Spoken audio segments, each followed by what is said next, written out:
ხონის რაიონის სოფელ გვაზაურის მოსახლეობა ხელისუფლებას უყურადღებობაში ადანაშაულებს. ადგილობრივები ამბობენ, რომ სოფლის პროგრამით რათვალისწინებული თანხა არამიზნობრივად დაიხარჯა.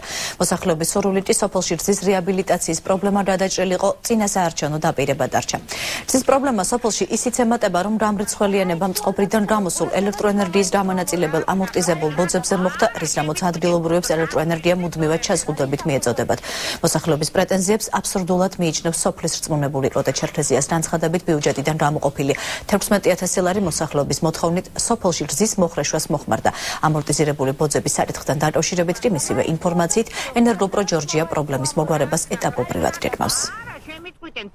გზა დაიყრება, გაკეთდებაო, არავის 1 გრამი ხრეში არ დაუყრია. ისერს ვიტეხავთ ბოუშები, ისერს იტეხავთ სკოლაში რომ მიდიან დილას. არაფერი არა გაკეთებული. ჩვენ ვერ ვხედავთ ამ სოფელში რა გაკეთდა. სად წავიდა ეს 16,000 ყველა სოფელს ყველა საინტერესებს, ყველა პიროვნებას. დენი არა მაქვს 3 დღეა. ურეკავთ და გვეუბნებიან გამოვაგზავნით, არ მოსულა არავინ. მართლაც იყო 16,000 თანხა გამოყოფილი გვაზაურზე, მხოლოდ გვაზაურზე. ამის შემდეგ ჩადარდა სოფლის ყრილობა, სოფლის ყრილობაზე იყო 2 საკითხი გამოკვეთა მოსახლეობის უმრავლესობამ. ერთი იყო რეაბილიტაცია, კულტურის სახლი, დავარქვათ ესე კლუბი და მეორე იყო არჩევანი დააყენეს გზის მოხრეშვა.